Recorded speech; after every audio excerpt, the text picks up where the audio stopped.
نحمده ونصلي على رسوله الكريم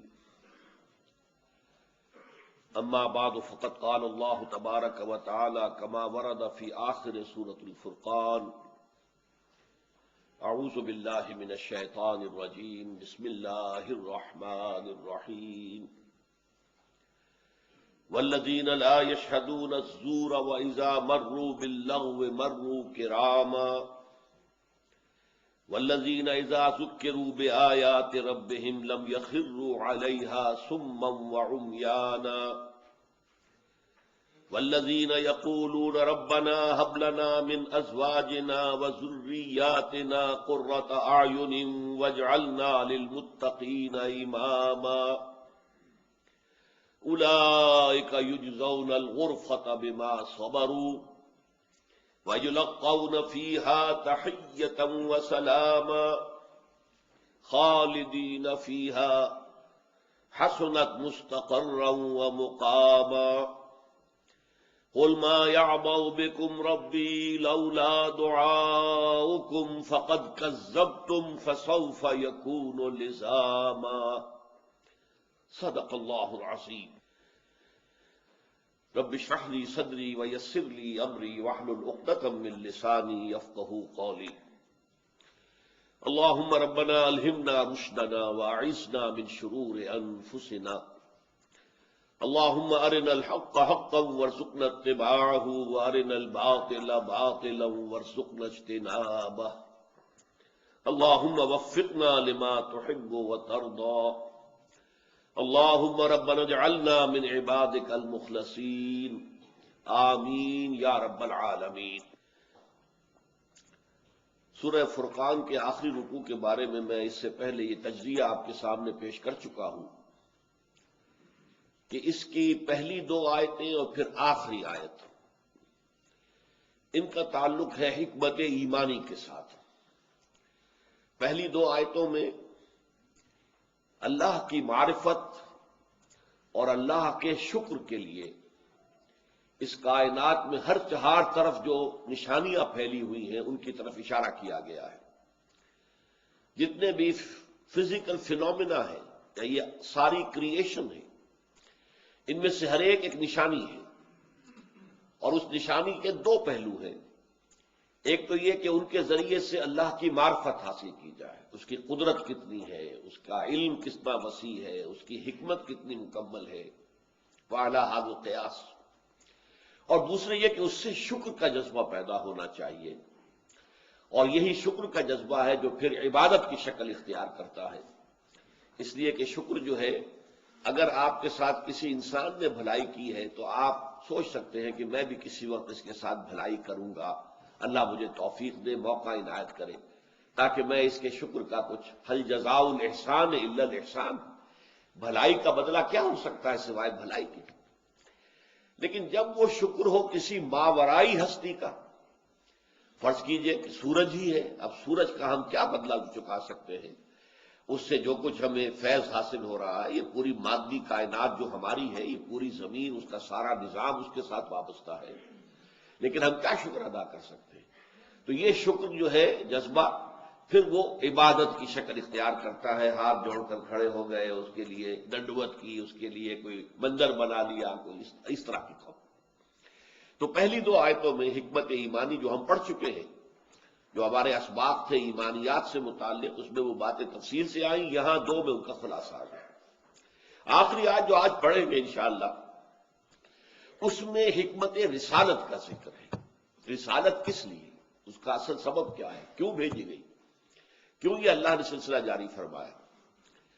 اچھا، اب ان دونوں انتہاؤں کے درمیان، پہلی دو آیتیں آخری آیت، ان کے درمیان جو ہے پانچ آیتوں کے دونوں طرف یہ گروپ ہے جن میں کہ انسانی شخصیت، تعمیر شدہ شخصیت، عباد الرحمن، اللہ کے محبوب بندے، اللہ کے مخلص بندے، جنہیں اللہ اپنا لیتا ہے، اپنا بنا لیتا ہے، ان کے کیا خاص اوصاف ہیں وہ بیان ہوئے۔ پھر ان دونوں کے درمیان ہم نے دیکھا چار آیتوں میں حکمت دین کے دو پہلو آ رہے ہیں، بہت اہم۔ یہ ذرا فرق کیجئے گا، حکمت ایمان، حکمت دین۔ دین ہے وہ نظام، اس نظام کے اعتبار سے سب سے بڑے کبیرہ گناہ کیا ہے وہ معین کیے گئے. سب سے بڑا اکبر الکبائر، کبرى الکبائر، سب سے بڑا شرک. اس کے بعد قتل ناحق، انسانی جان لے لینا بغیر کسی سبب کے، بغیر کسی جواز کے. وہ جواز میں آپ کو بتا چکا ہوں 4 ہیں صرف. یا تو قتل کے بدلے قتل، اگر مقتول کے ورثاء جو ہے نہ دیت لینے پر راضی ہیں نہ معاف کرنے کے لیے تیار ہے قاتل کو، تو وہ قتل کیا جائے گا اپنے اس عمل کی وجہ سے کہ جو اس نے کیا کسی کو قتل کر کے. یا پھر زانی شادی شدہ ہے تو اسے قتل کیا جائے گا. اس کے قتل کی خاص شکل کیا ہے؟ رجم، پتھر مار مار کر. یا پھر مرتد جو ہوگا، اسلامی ریاست میں کوئی مسلمان اپنا دین اسلام چھوڑ کر کوئی اور مذہب اختیار کر لے تو قتل کیا جائے گا.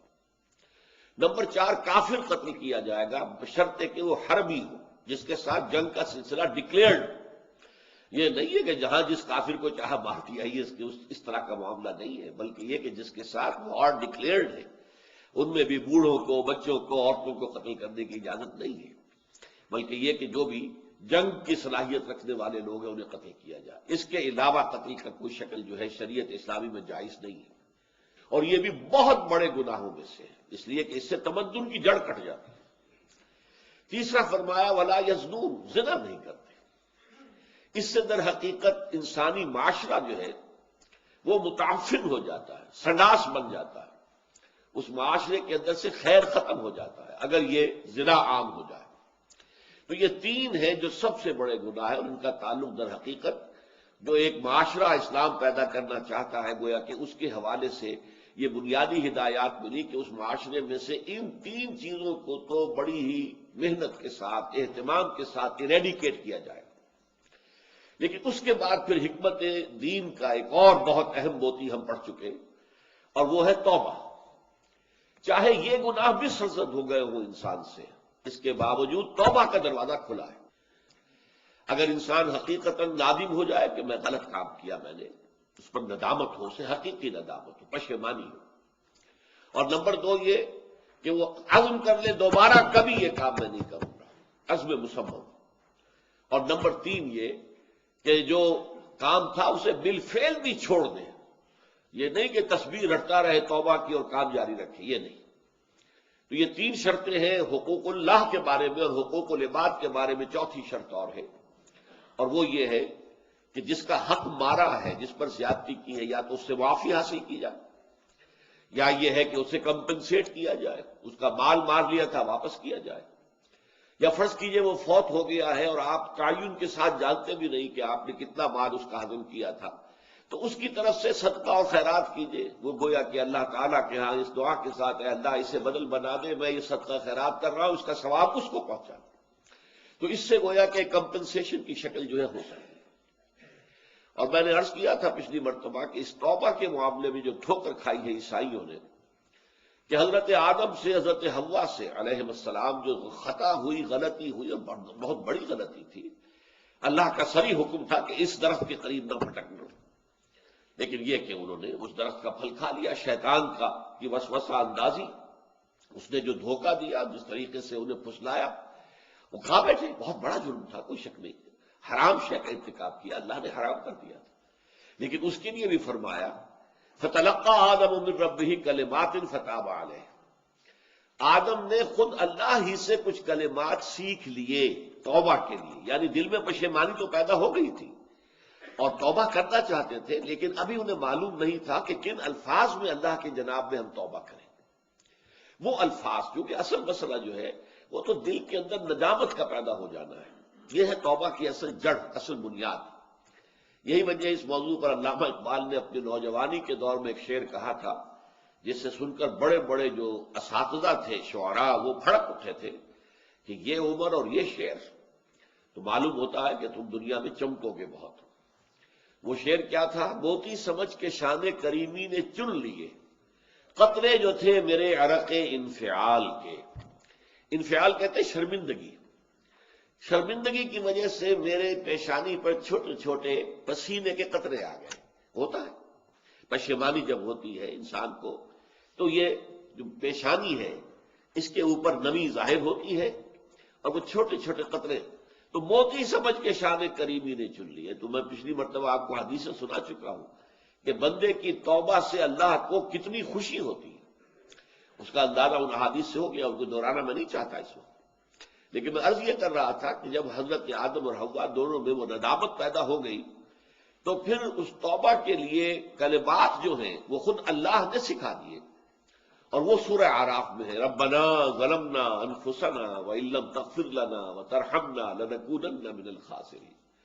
پروردگار ہم دونوں نے اپنی جانوں پر ظلم اٹھایا ہے، تیرے حکم کی خلاف ورزی کر کے ہم نے اپنے اوپر زیادتی کی ہے، اور اگر تو نے ہمیں معاف نہ کیا، ہم پر رحم نہ فرمایا تو ہم تو گھاٹے والوں میں سے ہو جائیں گے، خسارہ پانے والوں میں سے، تباہ ہونے والوں میں سے ہو جائیں گے. فتلقى آدم من ربه کلمات فتاب علیہ. ان کلمات کے ذریعے سے جو اللہ ہی نے تلقین فرمائے انہوں نے توبہ کی، اور اللہ نے ان کی توبہ کو قبول کر لیا. تو اب کوئی جو ہے ایسا نہیں ہے کہ بچہ جو ہے نسل آدم کا وہ اپنے جد امجد آدم اور حوا اور اپنی اماں حوا جو ہے ان کے گناہ کا بوجھ لے کر دنیا میں آتا ہو. نہیں، جو بچہ آتا ہے وہ تو کلین سلیٹ لے کر آتا ہے، صاف اس کی تختی ہے. بلکہ قرآن حدیث میں تو آتا ہے کل مولود یولد علی الفطرہ. ہر بچہ نسل انسانی کا جو پیدا ہوتا ہے فطرت لے کر آتا ہے، خالص فطرت، فطرت اللہ التی فطر الناس علیہا. چاہے نوٹ کر لیجیے، چاہے وہ ولد الزنا ہو، چاہے وہ زنا کے نتیجے میں بچہ پیدا ہو رہا ہے، وہ زنا گناہ ہے تو ماں باپ کا ہے، یہ جو بھی جس نے زنا کیا ہے اس کا جرم ہے، اس بچے کا کوئی جرم نہیں، وہ کوئی گناہ گار نہیں ہے، اس کو آپ نفرت سے نہیں دیکھیں گے. وہ جو ہے کوئی جو بھی زنا کرنے والے تھے، ماں باپ ہی کر کہوں گا میں اس کو کیا کہوں، اگرچہ وہ شادی کے بندھن میں بندھے ہوئے نہیں تھے، لیکن یہ کہ وہ بچہ بالکل اس گناہ سے پاک ہے. اس اعتبار سے یہ تصور ہمارے ہاں جو ہے وہ ذرا کافی مختلف ہے لوگوں کے. لیکن ہر بچہ پیدا ہوتا ہے کلین سلیٹ لے کر، فطرت اللہ التی فطر الناس علیہا، یعنی وہ فطرت انسانی جسے اللہ اپنی طرف منسوخ کر رہا ہے، یہ اللہ کی فطرت ہے. اس حوالے سے وہ جو اوریجنل سن ہر بچہ اب یہ ساری جو ہے یہ کرسچین جو بھی فلسفی ہے، مذہب کا ان کا معاملہ ہے، کیونکہ ہر انسان پیدائشی گناہ گار ہے، اس لیے کہ ابا آدم اور اماں حوا نے جو گناہ کیا تھا وہ اس کے اندر آ رہا ہے. لہذا کیا کریں، کیسے اس کو پاک کریں؟ تو اللہ نے اپنا اکلوتا بیٹا معاذ اللہ ثم معاذ اللہ بھیجا، اور قربانی کا بکرا ان سب کی طرف سے بنا کر اسے سولی پر چڑھوا کر، اور وہ اس کو کفارہ بنا دیا ہے کہ وہ انسان کے گناہوں کا کفارہ ہو جائے. تو یہ ہے بنائے فاسد علی الفاسد. قرآن کہتا ہے کہ وہ تو معاف کر دیا تھا ہم نے، اس کے بعد اس کا کوئی اثر جو ہے نسل انسانی میں نہیں چلتا. تو یہ توبہ کا فلسفہ جو ہے بہت اہم ہے، اور بہت ہمارے دین کے جو بنیادی حکمتیں ہیں اس میں سے بڑی اہمیت کا حامل. اب اس کے بعد پھر یہ آیتیں آ رہی ہیں جس میں وہی اللہ کی محبوب شخصیت بندہ مومن، اس کی شخصیت کی دل آویزی. میں نے یہ شعر آپ کو سنایا تھا پچھلی مرتبہ کہ کہتے ہیں فرشتے کہ دل آویز ہے مومن. مومن کی شخصیت، مومن کی سیرت، مومن کا کردار فرشتوں کو بڑا محبوب ہے. انہیں معلوم ہوتا ہے کہ یہ اپنے نفس امارہ کے ہوتے ہوئے اس نے جو یہ رتبہ حاصل کیا روحانی اعتبار سے، اخلاقی اعتبار سے، شخصیت کی بلندی کے اعتبار سے، تو کہتے ہیں فرشتے کہ دل آویز ہے مومن. حوروں کو شکایت ہے کم آمیز ہے مومن. مومن جو ہے وہ زیادہ بات نہیں کرتا، حوروں کو یہ شکایت ہے. یہ ذرا ایک لطیف طرز کے انداز میں ہے بات. اب وہ جو اوصاف آ رہے ہیں مزید اس میں نوٹ کیجئے. پہلا وصف کیا تھا؟ زمین پر چلتے ہیں آہستگی کے ساتھ، اکڑ کر نہیں، فروتنی، تواضع، عجز، یہ ان کے چال ڈھال سے بھی ظاہر ہوتا. نمبر دو، وہ خامخواہ کسی سے الجھتے نہیں ہیں، بات پہنچاتے ہیں، تبلیغ کی کوشش کرتے ہیں، لیکن اگر محسوس ہو جائے کہ جو مخاطب ہے وہ ضد پر اڑ گیا ہے، وہ بات ماننے کو تیار ہی نہیں، سننے کو تیار نہیں، غور کرنے کو تیار نہیں، تو بحثم بحثی کے اندر وہ نہیں پڑتے. پھر قالوا سلاما، خوش اسلوبی کے ساتھ ان سے علیحدہ ہو جاتے. اچھا بھائی، اس وقت آپ کے سمجھ میں میری بات نہیں آ رہی، میری سمجھ میں آپ کی بات نہیں آ رہی ہے، چلیے پھر کسی موقع پر گفتگو کریں گے. تو شائستگی کے ساتھ قالوا سلاما، یہ بھی نہیں کہ آپ لٹھ مار کر علیحدہ ہو کہ دوبارہ پھر گفتگو کرنے کا موقع ہی نہ رہے، بلکہ شرافت کے ساتھ، شائستگی کے ساتھ علیحدہ ہو جائیں. نمبر تین، والذین یبیتون لربہم سجدا وقیاما، وہ کہ جو رات گزارتے ہیں اس حال میں کہ کبھی سجدے میں ہے کبھی کھڑے ہیں. میں بتا چکا ہوں کہ اول تو نماز تھی ہی رات کی، اور اس میں 2/3 تک کا معاملہ تھا، 1/3 2/3 آدھی رات۔ ویسے حضور کا معاملہ جو ہے آخری وقت تک یہ رہا ہے کہ رات کو ایسے ہوتا تھا کہ آپ تھوڑی دیر استراحت کی پھر کھڑے ہو گئے، پھر تھوڑی دیر استراحت کی پھر کھڑے ہو گئے، یعنی رات گزرتی ہے اسی طریقے سے اللہ تعالیٰ کے سامنے، وہ آپ سجدہ ریز ہیں یا کھڑے ہوئے ہیں قنوت کی شکل میں۔ چوتھی بات کیا تھی کہ اس مرتبے کو پہنچ جانے کے باوجود وہ اللہ تعالیٰ کے خوف سے، محاسبہ اخروی کے خوف سے آزاد نہیں ہوتے۔ ربنا اصرف عنا عذاب جہنم ان عذابها کان غراما انها ساءت مستقرا ومقاما، اس لیے کہ وہ خوف برقرار رہتا ہے، جو میں آپ کو بتا چکا ہوں کہ حضرت عمر تک یہ کہہ رہے ہیں انتقال کے وقت کہ خدا کی قسم اگر برابر سرابر پر چھوٹ گیا تو بہت بڑی کامیابی ہے۔ اس لیے کہ محاسبہ اخروی کے بارے میں جب حضور نے یہ فرما دیا کہ کوئی شخص محض اپنے اعمال کی بنیاد پر جنت میں داخل نہیں ہو سکے گا تو تاب دیگرہ سے نسط، جب تک کہ رحمت خداوندی دستگیری نہ فرمائے۔ اور جب کہ کسی نے پوچھ لیا کہ کیا آپ بھی فرمایا، ہاں میں بھی، الا یتغمدنی ربی برحمتہ، اگر میرا پروردگار مجھے اپنی رحمت سے ڈھانپ نہیں لے گا تو اس وقت تک میں بھی جنت میں داخل نہیں ہو سکوں گا، پھر اور کسی کا معاملہ کیا ہوگا۔ پھر ایک اور بس بتایا گیا کہ ان کے اندر ایک میانہ روی ہوتی ہے، اعتدال، والذین اذا انفقوا لم یسرفوا ولم یقتروا، نہ اسراف، نہ ضرورت سے زائد خرچ کرنا، اور نہ یہ ہے کہ بخیلی کا معاملہ کرنا، اور اس میں اس حد تک بھی انسان چلا جائے پتہ نہیں کل کیا ہوگا بچا کر رکھوں، بھائی کل کا معاملہ اللہ تعالیٰ دیکھے گا، جس نے آج پرووائڈ کیا ہے، پرووائڈر تو وہی ہے تو وہ کل بھی دے گا، اس لیے اس کے اندر بہت زیادہ بخیلی اور کنجوسی کا معاملہ نہیں ہونا چاہیے۔ یہ اوصاف آگے اب آ رہا ہے والذین لا یشہدون الزور۔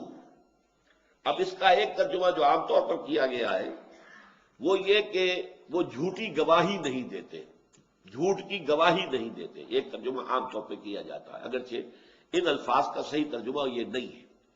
ویسے جھوٹی گواہی بھی بہت بڑے گناہوں میں سے، بہت بڑے گناہوں میں سے، عام طور پر لوگ اسے چھوٹی بات سمجھتے ہیں۔ حضور نے فرمایا عدلت الشہادۃ زور باشراک باللہ، جھوٹی گواہی دینا اللہ کے ساتھ شرک کرنے کے برابر ہے، اور وہ شرک وہ جرم ہے، آپ کو معلوم ہے کہ 2 مرتبہ سورہ نساء میں آیا ان اللہ لا یغفر ان یشرک بہ، اللہ اسے ہرگز معاف نہیں کرے گا کہ اس کے ساتھ شرک کیا جائے، ویغفر ما دون ذلک لمن یشاء، ہاں اس سے کم تر گناہ جس کو چاہے گا بخش دے گا، کھلا لائسنس نہیں ہے کہ لازماً بخش دے گا، نہیں، امید ہو سکتی ہے۔ لیکن اصل مفہوم یہاں کیا ہے، وہ جھوٹ پر اپنی موجودگی بھی گوارا نہیں کرتے، شہدہ یشہد موجودگی، اس لیے کہ یہاں بالزور نہیں ہے کہ وہ گواہی نہیں دیتے جھوٹ کی، بلکہ لا یشہدون الزورا، جھوٹ پر اپنی موجودگی گوارا نہیں کرتے، یعنی جھوٹ کے کسی کام میں شامل نہیں ہوتے، غلط کام کے موقع پر اپنا وہاں موجود ہونا بھی انہیں گوارا نہیں۔ ان کے اندر حق کی اتنی حمیت ہے، اتنی غیرت حق ہے کہ جہاں کوئی ایسا معاملہ ہو رہا وہاں اپنا وجود، اپنا وہاں پہ اپنی موجودگی جو ہے وہ بھی ان کو گوارا نہیں۔ والذین لا یشہدون الزور، یہ بالکل ایسے ہی ہے جیسے کہ ہم نے جو بنیادی اوصاف تھے تعبیر سیرت کے لیے اس میں جب آیا تھا کہ والذین هم للزکاۃ فاعلون، اب ایک زکوٰۃ کے لیے لفظ آتا ہے قرآن میں ایتاء الزکاۃ، وہ تو ہے اصل میں وہ نظام جو زکوٰۃ کا بنا ہے بعد میں، وہ تو مدینے میں آ کر بنا ہے نا، تو مدینے میں آ کر یہ نصاب ہے، جس کے پاس 7 تولے سونا ہے، جس کے پاس 52 تولے چاندی ہے، وہ صاحب نصاب ہو گیا، اب اس میں سے وہ زکوٰۃ دے گا۔ جو صاحب نصاب نہیں ہے وہ زکوٰۃ وصول کر سکتا ہے، لیکن یہ کہ شروع میں جب کہ ابھی کوئی نصاب تھا ہی نہیں، ابھی زکوٰۃ کی فرضیت آئی نہیں تھی، تو فعل الزکوٰۃ کیا ہے، مسلسل تزکیہ کرتے رہنا۔ آدمی کے پاس ایک روٹی ہے تو یہ ظاہر بات ہے کہ اس کے اوپر زکوٰۃ تو عائد نہیں ہوتی نا، لیکن وہ اس ایک روٹی میں سے بھی آدھی روٹی کسی دوسرے کو دے دیتا ہے، تو یہ بہت اونچا کام ہے، بہت بڑا کام ہے، بہت اعلیٰ کام ہے۔ تو یہ تزکیے کے لیے، اپنے نفس کے تزکیے کے لیے، اپنے نفس کو رذائی سے بچانے کے لیے مسلسل خرچ کرنا، مسلسل خرچ کرنا، یہ ہے فعل زکوٰۃ۔ والذین هم للزکاۃ فاعلون، ایتاء زکوٰۃ اور ہے اور فعل زکوٰۃ اور ہے۔ اسی طریقے سے جھوٹ کی گواہی دینا تو بہت بڑی بات ہے، بہت دور کی بات ہے، جھوٹ پر اپنی موجودگی بھی گوارا نہیں کرتے۔ وَإِذَا مَرُّوا بِاللَّغْوِ مَرُّوا كِرَامًا، اور جب ان کا گزر ہو جاتا ہے کسی لغو کام پر تو باعزت طور پر گزر جاتے ہیں، اس میں ملوث نہیں ہوتے۔ اب یہاں بھی تقابل کیجئے، اس لیے کہ سورہ مومنون میں آیا تھا والذین هم عن اللغو معرضون، وہ لوگ کہ جو لغو سے اعراض کرتے ہیں، بالارادہ لغو کی طرف کبھی متوجہ نہیں ہوتے، نہیں جاتے۔ یہاں اس سے اگلی بات کہی جا رہی ہے، اگر اتفاقاً گزر ہو جائے لغو چیز کے اوپر، آپ نے راستے میں جا رہے تھے، وہاں دیکھا کہ ایک مداری جو ہے ڈگڈگی بجا کر لوگوں کو جمع کر رہا ہے، آپ بھی کھڑے ہو گئے، آپ نے وقت ضائع کیا وہاں اپنا۔ یہ مرو باللغو ہے، لغو کام کے پاس سے گزرنا ہے، لیکن اس میں وہ اپنے دامن کو بچا کر گزر جاتے ہیں، اس میں ملوث نہیں ہوتے، اس میں دلچسپی نہیں لیتے۔ اور لغو کیا ہے یہ بھی نوٹ کر لیجئے، لغو جو ہے گناہ کو نہیں کہتے، معصیت کو نہیں کہتے۔ لغو وہ شے ہے جو گناہ تو نہیں ہے، معصیت نہیں ہے، لیکن اس سے کوئی آپ کی دنیاوی ضرورت یا اخروی ثواب متعلق نہیں ہے۔ تو یہ وقت ہمارے پاس جو ہے یہ بہت قیمتی شے ہے، اسی وقت سے ہمیں اپنی عاقبت بنانی ہے، اسی کے ذریعے سے جنت حاصل کرنی ہے، اسی میں کچھ کریں گے۔ یہ وقت جو ہے، الوقت سیف قاطع، یہ تو کاٹنے والی تلوار ہے، یہی وقت ہمیں ہلاک بھی کر دیتا ہے، یہی وقت ہے جو اس کی قدر جانتے ہیں۔ اب یا تو اس میں اللہ بیٹھ کر ذکر کیا جائے، کوئی قرآن مجید کی تلاوت کی جائے، کچھ اور کیا جائے اگر کوئی اور کام اس وقت آپ کے پاس نہیں، یا پھر دنیاوی ضرورت ہے، آپ کے معاش کی ضرورت ہے، اس میں صرف کیجیے۔ لیکن یہ پیس ٹائم کا جو تصور ہے، ایسے ہی وقت گزاری کرنا، وقت جو ہے آم کلنگ ٹائم، میں وقت جو اس کو قتل کر رہا ہوں، بس یہ کہ وقت گزاری کے لیے میں یہ کام کر رہا ہوں، نہیں، قتل نہیں۔ اور کہیں اتفاقاً گزر ہو جائے، اب جیسے تاش کھیلنا ہے، یہ لغو ہے، اسے آپ حرام نہیں کہہ سکتے، لغو ہے، اس سے نہ آپ کی کوئی ضرورت پوری ہوئی دنیاوی، اور نہ یہ اخروی ثواب کا ذریعہ بنے گا۔ تو وہ لوگ کہ جو خود تو ارادہ کر کے لغو میں شرکت کرنا تو بہت دور کی بات ہے، اس کا تو سوال ہی نہیں، اتفاقاً گزر جائیں، وَإِذَا مَرُّوا بِاللَّغْوِ مَرُّوا كِرَامًا، وہ اپنے دامن کو بچا کر دامن سمیٹتے ہوئے گزر جاتے، اس میں ملوث نہیں ہوتے، ادھر متوجہ نہیں ہوتے۔ وَالَّذِينَ إِذَا ذُكِّرُوا بِآيَاتِ رَبِّهِمْ لَمْ يَخِرُّوا عَلَيْهَا صُمًّا وَعُمْيَانًا، اور وہ لوگ کہ جب انہیں ان کے رب کے آیات کے ذریعے سے تذکیر کرائی جاتی ہے، یاد دہانی کرائی جاتی ہے، یہ بھی وہی فلسفہ ایمان کی بات ہے، تذکیر، یاد دہانی۔ یہ قرآن کی آیات، یہ بھی آیات ہیں، اور یہ سورج اور چاند اور یہ رات اور دن، یہ بھی آیات ہیں، آیات آفاقیہ، آیات انفسیہ، آیات قرآنیہ، یہ تین آیات ہیں۔ لیکن جب اللہ کی آیات، اللہ کے کلام کے ذریعے سے انہیں تذکیر کی جائے، لم یخروا علیہا صما وعمیانا، تو نہیں گر پڑتے وہ اس پر بہرے اور اندھے ہو کر۔ یہ اصل میں آیت جو ہے اس کے دو رخ ہیں، جیسے تلوار ہوتی ہے دو رخی، ایک تلوار وہ ہے کہ جس میں ایک طرف دھار ہے، ایک دو دھاری تلوار ہوتی ہے، ادھر بھی دھار ادھر بھی دھار۔ اس آیت کے دو مفہوم ہیں، ایک تو یہ کہ یہ ان کافروں پر تعریض کر رہی ہے جو قرآن مجید جب حضور سناتے تھے تو غور نہیں کرتے تھے، اس کو سمجھنے کی کوشش نہیں کرتے تھے، بلکہ اندھے بہرے ہو کر اس کی مخالفت پر ڈٹ جاتے تھے، کہ فطری چست کرتے تھے، کیا ہے جی ہم بھی کہہ سکتے ہیں یہ بات، ہم چاہیں تو ایسا کلام ہم بھی پیش کر سکتے ہیں۔ یہ انہوں نے کسی سے ڈکٹیشن لے لی ہے اور آ گئے ہم پر دھونس جمانے کے لیے کہ یہ اللہ کا کلام ہے جو مجھ پر نازل ہوا ہے۔ یہ اندھے بہرے ہو کر گر پڑنا مخالفت میں۔ لیکن دوسری تلوار کا اس کا جو دھار، دوسری دھار ہے وہ کیا ہے؟ اللہ تعالیٰ چاہتا ہے کہ اہل ایمان بھی آیات قرآنیہ پر تدبر کریں۔ افلا یتدبرون القرآن، یہ نہیں ہے کہ قرآن مجید کو سرسری سی کتاب سمجھ کر پڑھ لیا جائے، وہ بھی مفید ہے بشرطے کہ سمجھ کر پڑھ رہے ہو۔ بے سمجھے پڑھنے میں بھی ثواب تو ہو جائے گا کہ آپ نے وقت لگایا ہے، آپ نے اس کے اندر جو ہے اپنی اسی وقت میں آپ کچھ اور کام بھی کر سکتے تھے دنیاوی، لیکن آپ نے بیٹھ کر تلاوت کی تو آپ کا جو وقت لگا ہے اس کی اللہ تعالیٰ قیمت آپ کو دے گا، ثواب ملے گا۔ لیکن وہ اصل مقصد نہیں ہے قرآن کا، اصل مقصد تو پورا ہوگا آپ اسے سمجھیں، اور سمجھنے کے بھی لیول ہیں۔ جو میرا جو کتاب چاہے مسلمانوں پر قرآن مجید کے حقوق، اس میں میں نے کہ اس کو سمجھنا جیسے کہ سمجھنے کا حق ہے، اس کے دو مراتب قائم کیے، ایک تذکر بالقرآن، ایک تدبر قرآن۔ قرآن کے ذریعے سے یاد دہانی حاصل کر لینا، حقائق ایمانی جو ہماری روح کے اندر پیوست ہیں ان کے اوپر ظہور کا پردہ پڑ گیا ہے، بھول کا، نسیان کا پردہ پڑ گیا ہے، اس پر توجہ نہیں ہے، ہم دنیا کے اندر گم ہو کر رہ گئے۔ تو یہ آیات جو ہے، آیات آفاقی، آیات انفسی، آیات قرآنی خاص طور پر، یہ در حقیقت اس ظہور کے پردوں کو ہٹا کر اور ہمارے اندر سے وہ ایمان کی شمع کو برآمد کرتے ہیں۔ لیکن جب انہیں یہ دی جاتی ہے تو وہ تدبر کرتے ہیں، غور و فکر کرتے ہیں۔ یہ تدبر قرآن جو ہے، وَتَدَبَّرُوا فِيهِ لَعَلَّكُمْ تُفْلِحُونَ، ایک حدیث بڑی پیاری ہے، یا اہل القرآن اے قرآن والو اللہ تتوسط القرآن، قرآن کو صرف اپنا تکیہ نہ بنا لینا۔ اب تکیے کے اندر دو مفہوم آ گئے، تکیہ جو ہے پیٹھ کے پیچھے ہوتا ہے، آدمی بیٹھتا ہے تکیہ لگا ہوا ہے، یا تکیہ وہ ہے کہ جس پر جو ہے انسان کوئی اپنے ذہن کے اندر ذہنی طور پر کچھ رکھتا ہے کہ اس سے ہمیں کچھ حاصل ہو جائے گا، میں قرآن والا ہوں، ہم حامل قرآن ہیں۔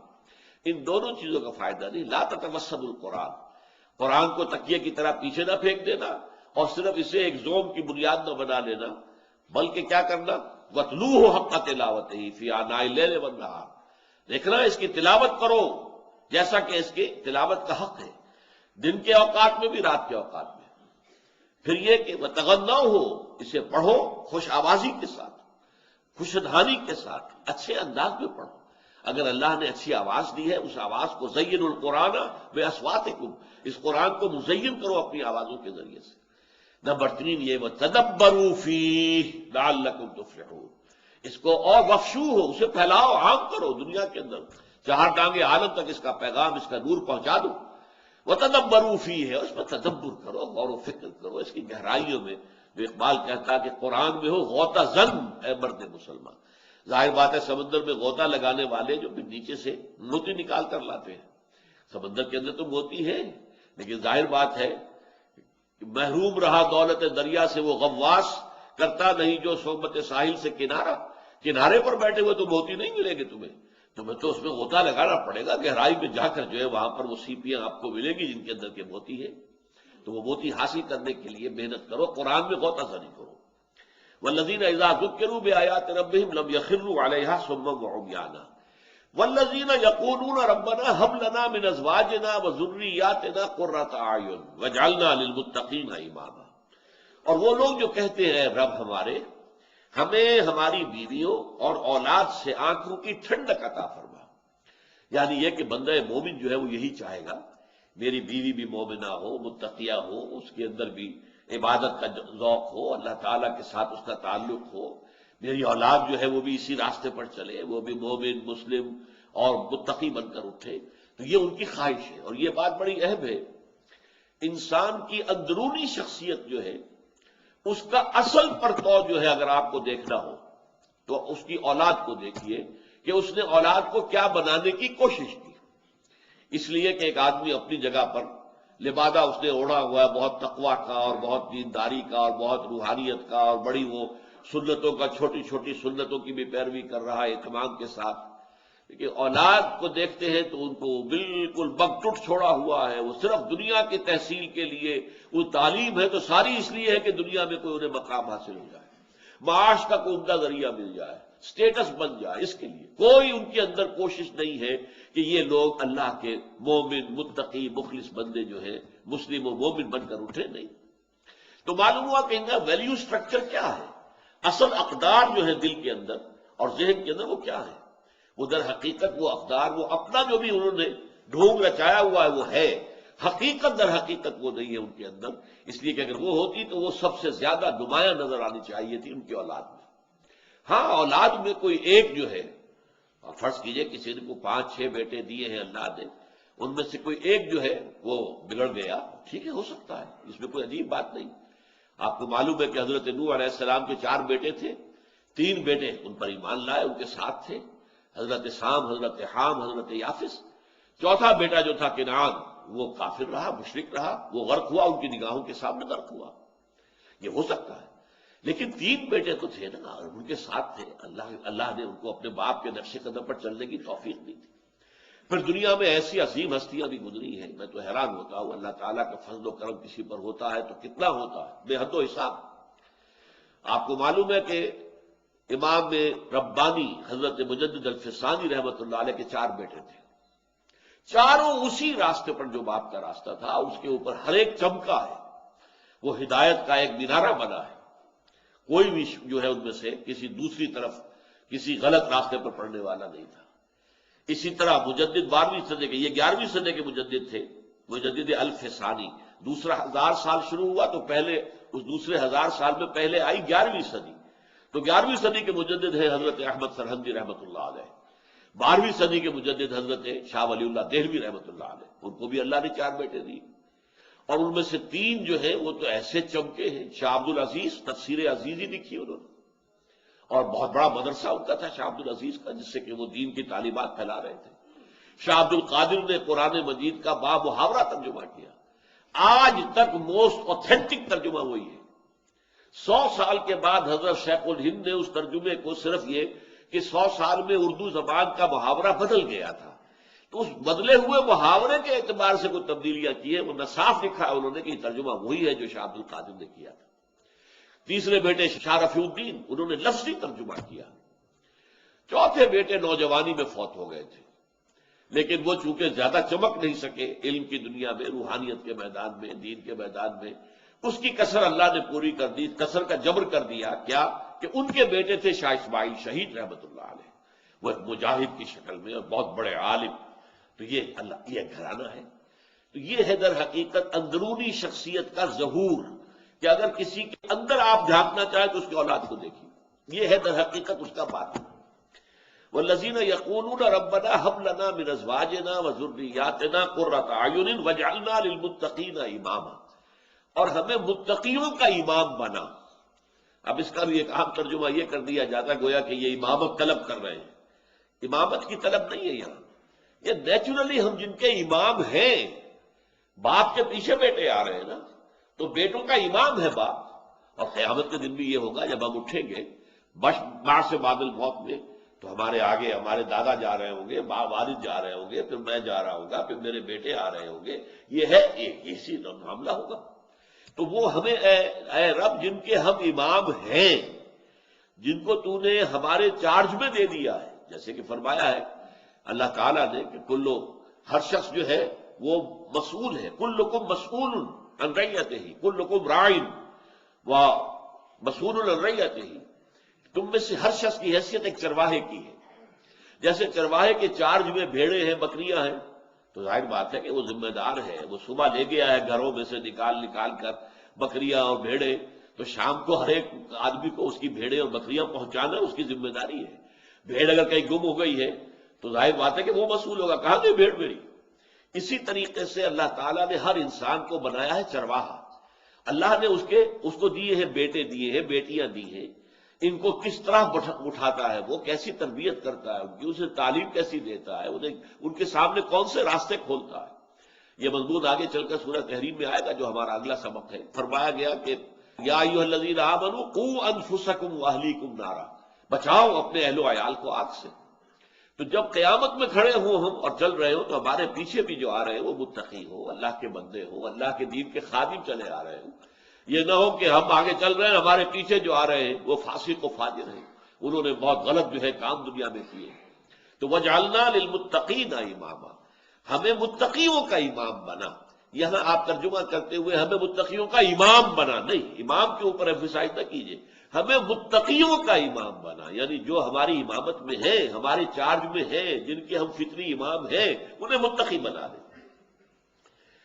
اولئک یجزون الغرفۃ بما صبروا، یہ وہ لوگ ہیں کہ جن کو بالا خانے عطا کیے جائیں گے ان کے صبر کے عوض. اب یہاں دیکھیے ایک لفظ ہے، بالا خانہ جنت کے اندر اونچے ہوں گے. غرفن جو قرآن مجید میں آیا مبنیتن، یہ تو یہ کہ جیسے اب اسکائی اسکریپرز آپ کو یہاں نظر آ رہی ہے اور بڑی بڑی عمارتیں، جنت میں بھی اس طرح کا معاملہ ہوگا، اونچے درجے، اس سے کمتر درجے، اس سے کمتر درجے. تو انہیں بالا خانے ملیں گے، اوپر کے درجے جو ہیں ان کو الاٹ کیے جائیں گے. اولئک یجزون الغرفۃ بما صبروا، اس پوری شخصیت و کردار کے لیے ایک لفظ استعمال کیا، صبر کیا انہوں نے. یہ بہت ہی جامع لفظ ہے صبر، اس لیے کہ صبر کی 4 قسمیں تو یہ ہیں. صبر علی الطاعہ، اطاعت پر صبر کرنا. اطاعت میں کہیں مشقت کرنی پڑ رہی ہے، کہیں سختی جھیلنی پڑ رہی ہے، شدید سردی کا موسم ہے، پانی ٹھنڈا ہے، گرم پانی کا کوئی انتظام نہیں ہے، وضو تو کرنی ہے، جھیلو، وضو کرنا ہے. نماز پڑھنی ہے، نماز فرض ہے. اگر کوئی غسل کی ضرورت ہے غسل کرنا پڑے گا. تو یہ سختی ہے، یہ جھیلنا ہے، اس کو صبر کرنا ہے طاعت پر، اطاعت پر. صبر عن المعصیہ، گناہ سے اپنے آپ کو روکنا، یہ بھی صبر ہے. ایک موقع آپ کو مل گیا ہے ایک غلط کام میں، جیسے کہ ایک حدیث میں آتا ہے کہ وہ 7 لوگ کہ جنہیں اللہ تعالیٰ خاص اپنے عرش کے سائے کے تلے جگہ دیں گے قیامت کے دن، ان میں سے ایک وہ بھی ہے کہ جس سے کوئی عورت جو ہے وہ صاحب حسب و نسب ہے، خوبصورت ہے، وہ دعوت دیتی ہے گناہ کی، اور وہ کہتا ہے انی اخاف اللہ، میں اللہ تعالیٰ کا خوف کرتا ہوں، میں تمہاری اس دعوت گناہ کو میں قبول نہیں کر سکتا، جیسے کہ حضرت یوسف علیہ السلام نے کیا۔ آپ کو معلوم ہے جو کچھ زلیخا نے کیا تھا اور جس قدر اس نے اہتمام کیا تھا، اس کے باوجود اللہ تعالیٰ نے، اگرچہ بشری جو تقاضا ہے، پر بنائے بشریت ان کے اندر بھی ایک جذبہ پیدا ہوا، وَلَقَدْ هَمَّتْ بِهِ وَهَمَّ بِهَا لَوْلَا أَن رَأَىٰ بُرْهَانَ رَبِّهِ، لیکن اللہ تعالیٰ کی کوئی خاص برہان اس وقت اللہ نے انہیں دکھائی اور وہ بچ گئے۔ اسی طریقے سے اگر کسی کو ایک ایسی عورت دعوت گناہ دیتی ہے اور وہ رک جاتا ہے انی اخاف اللہ، تو یہ ان 7 لوگوں میں سے ہوگا یا 7 قسم کے لوگوں میں سے ہوگا جسے اللہ تعالیٰ قیامت کے دن، جس دن کوئی سایہ نہیں ہوگا، یوم لا ظل الا ظلہ، اس کے سوا کوئی سایہ ہوگا ہی نہیں، اس اپنے سائے کے تلے ان کو جگہ دیں گے۔ تو یہ ہے صبر عن المعصیہ۔ کوئی سرکاری ملازم ہے، اسے رشوت پیش کی جا رہی ہے، ہو سکتا ہے کہ اس وقت کیفیت بھی ایسی ہو کہ کوئی بہت اہم کام رکا ہوا پیسہ نہیں ہے، تو اس وقت کتنی ٹیمپٹیشن ہوگی کہ آ رہا ہے لے لو پیسہ، لیکن نہیں، رک جانا، تھام لینا، صبر کے معنی اپنے آپ کو روک لینا، تھام لینا۔ پھر ایک صبر ہے اعلیٰ بلائن، مصیبت پر صبر، اللہ کی طرف سے امتحان کے طور پر آئی ہے، یا آپ کے کسی گناہ کا کفارہ کرنے کے لیے اللہ نے آپ پر کوئی مصیبت ڈال دی ہے، تو بلا جو ہے، ابتلا اور بلا، اللہ کی طرف سے امتحان اور آزمائش، تکلیف، مصیبت۔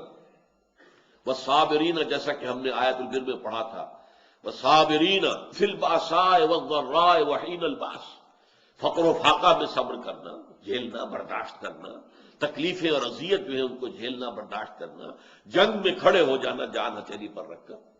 پھر چوتھا ہے، اور یہ اب سب سے جامع ہو گیا، صبر عن الدنیا، آخرت کے حصول کے لیے دنیا سے صبر کرنا پڑے گا۔ آپ دیکھیں کہ آپ کے ساتھی بڑھتے جا رہے ہیں دنیا کے اندر، اور یہ بھی دیکھیں کہ آپ ان سے ذہانت میں کم نہیں، ان سے فطانت میں کم نہیں، لیکن آپ صبر کیے ہوئے، چونکہ آپ نے طے کر لیا ہے کہ مجھے اپنا وقت، اپنی صلاحیت، اپنی قوت اللہ کے دین کے لیے لگانی ہے۔ ظاہر بات ہے دنیا میں پیچھے رہ جائیں گے، آپ دیکھیں گے کہ لوگ بڑھ رہے ہیں، آگے سے آگے ترقی کر رہے ہیں، لیکن صبر عن الدنیا، دنیا سے صبر کریں گے تو آخرت جو ہے اس کی حقدار بنے گی۔ اللہ تعالیٰ پھر آخرت کے راستے جو ہے کھولتا چلا جائے گا، اس کے لیے آپ کو ان اعمال کی توفیق دے گا کہ جن سے آخرت کی کامیابی جو ہے وہ حاصل کی جا سکتی ہے۔ تو اولئک یجزون الغرفۃ بما صبروا، یہ وہ لوگ ہوں گے کہ جنہیں جنت کے بالا خانے، اونچے درجے، وہ ان کو دیے جائیں گے، اور ان کے صبر کے سبب سے، جو انہوں نے صبر کیا دنیا کی زندگی میں۔ وَيُلَقَّوْنَ فِيهَا تَحِيَّةً وَسَلَامًا، اور جنت میں ان بالا خانوں میں ان کا استقبال ہوگا، انہیں ہاتھوں ہاتھ لیا جائے گا، ان کے لیے استقبال ہو رہا ہوگا، انہیں سلام کرتے ہوئے جنت کے فرشتے، سلام علیکم طبتم فادخلوها خالدین، سلامتی ہو آپ پر، آپ بڑے پاکیزہ لوگ ہیں، بہت اچھے لوگ ہیں، آپ آئیے، دروازے کھلے ہوئے ہیں۔ وسیق الذین اتقوا ربهم الی الجنۃ زمرا حتی اذا جاؤوها وفتحت ابوابها وقال له خزنتها سلام علیکم طبتم فادخلوها خالدین، اب آئیے اس میں داخل ہو جائیے ہمیشہ رہنے کے لیے۔ یلقون فیہا تحیۃ وسلاما، انہیں دعائیں دیں گے اور سلام جو ہے ان کو کریں گے، ان کا استقبال کریں گے، خالدین فیہا، اور وہ اس میں رہیں گے ہمیشہ ہمیشہ ہمیشہ ہمیشہ ہمیشہ ہمیشہ۔ حسنت مستقرا و مقاما، اس کی میں وضاحت شروع میں کر چکا ہوں پچھلے درس میں کہ یہ مقام ایسا ہے قرآن مجید کا کہ سائملٹینیس کنٹراسٹ کے لیے الفاظ لائے گئے ہیں کہ جہنم اتنی بری جگہ ہے کہ ایک لمحے کے لیے بھی داخل ہوگے تو اس کی پوری سختی جو ہے، کرختگی تم پر واضح ہو جائے گی، اور ہمیشہ رہنا تو توبہ ہی توبہ، توبہ ہی توبہ، اللہ تعالیٰ بچائے۔ اور جنت اتنی اچھی جگہ ہے کہ تھوڑی دیر کے لیے بھی جاؤ گے تو بڑا خوشنما لگے گا، بڑا عمدہ منظر ہے، اور وہاں رہو گے مستقل، تب بھی اس کی دلچسپیوں میں، اس کی رعنائیوں میں کوئی کمی نہیں آئے گی۔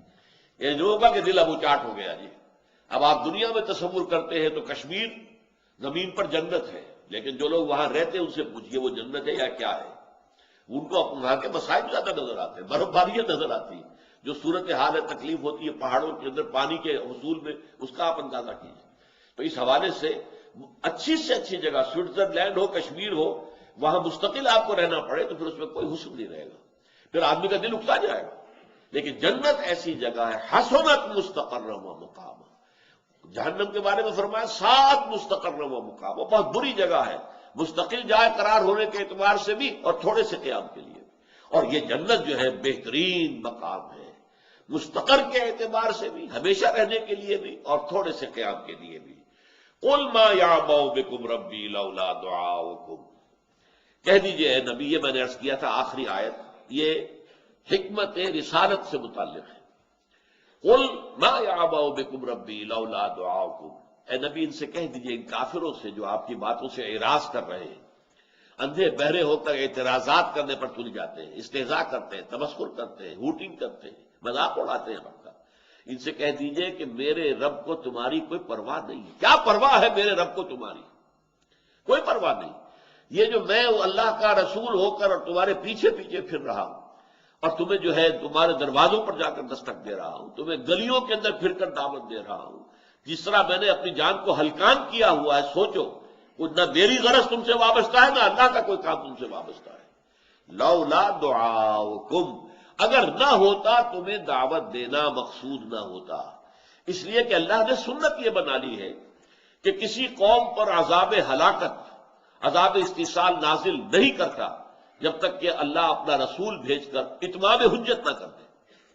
جیسے کہ سورہ بنی اسرائیل میں فرمایا وما كنا معذبین حتی نبعث رسولا، جب تک کہ رسول کو ہم بھیج نہ دیں، اور وہ رسول جو ہے اپنی دعوت کے ذریعے سے، تبلیغ کے ذریعے سے، اپنی پرسنل ایگزامپل کے ذریعے سے، جب تک کہ حق کا تو واضح نہ کر دے، مبرہن نہ کر دے کہ بالکل وہ حق نظر آ جائے انسان کو آنکھوں سے، تو اس کے بعد بھی اگر اڑے رہے کفر پر اور غلط روش پر، تو پھر وہ اس کے مستحق ہے کہ انہیں بلیا بیٹ کر دیا جائے، غرق کر دیا جائے، تباہ و برباد کر دیا جائے، نسیم منسیہ کر دیا جائے۔ جیسے کوڑا کرکٹ جو ہوتا ہے، آپ دیکھتے ہیں لانس کے اندر یا باغات کے اندر، چمن میں ادھر ادھر جو ہے ٹوٹے ہوئے جو پتے پڑے ہیں، کچھ اور ہے، جھاڑ جھنکاڑ ہے، آپ اس کو صاف کرتے ہیں علیحدہ کر کے اور آگ لگا دیتے ہیں ان کو، اس لیے کہ یہ تو بدنمائی ہے اس لان کی اور اس چمن کی اور اس باغ کی۔ تو یہ ایسی قوم، ایسے لوگ در حقیقت اس زمین کے اوپر دھبے ہیں، داغ ہیں، نوع انسانی کے، گویا کہ وہ گلے سڑے ہوئے اعضاء ہیں جنہیں کاٹ دینے ہی کے اندر مصلحت ہوتی ہے۔ ہاتھ پہ گنگرین ہو جائے تو پورا بازو کاٹ دیا جاتا ہے ورنہ موت واقع ہو جائے گی، پاؤں پر گنگرین ہوا ہے پوری ٹانگ کاٹی جاتی ہے ورنہ جان جائے گی۔ تو اسی طریقے سے ان لوگوں کو جن کے اندر کوئی خیر نہیں رہا، شر ہی شر ہے، جب رسول کے آنے کے بعد بھی وہ اڑے ہوئے اپنے کفر کے اوپر، تو قل ما یعبأ بکم ربی لولا دعاؤکم، یہ اللہ کی سنت ہے۔ وما كنا معذبین حتی نبعث رسولا رسلا مبشرین ومنذرین لئلا یکون للناس علی اللہ حجۃ بعد الرسل وکان اللہ عزیزا حکیما، ہم نے اپنے رسولوں کو بھیجا ہے بشارت دینے والے بنا کر اور خبردار کرنے والے بنا کر، تاکہ رسولوں کی آمد کے بعد لوگوں کے پاس کوئی عذر باقی نہ رہ جائے۔ یہ نہ کہہ سکے پروردگار ہمیں تو بتایا ہی نہیں گیا، ہمیں کسی نے آگاہی نہیں کیا، ہمیں کسی نے خبردار ہی نہیں کیا۔ نہیں، اس کو پورا جب ہو گیا فقد کذبتم، تو دیکھو تم نے اب جھٹلا دیا ہے، مکے والوں تم نے جھٹلا دیا میری دعوت کو، فسوف یکون لزاما، تو اب یہ تمہیں چمٹ کر رہے گی شے، یعنی عذاب وہ آ کر رہے گا، جیسے کہ ہم اس سے پہلے پڑھ چکے ہیں کہ ان عذابھا کان غراما، وہ جہنم کا جو عذاب ہے وہ تو جان کا لاگو ہو جائے گا، چمٹ کر رہ جائے گا۔ اسی طرح فسوف یکون لزاما، اب یہ جو ہے لازم ہو جائے گی تمہارے اوپر ہلاکت اور تمہاری بربادی، دنیا میں بھی ہو سکتا ہے اور آخرت میں تو ہے ہی ہے۔ بارک اللہ لی ولکم فی القرآن العظیم ونفعنی وإیاکم بالآیات والذکر الحکیم۔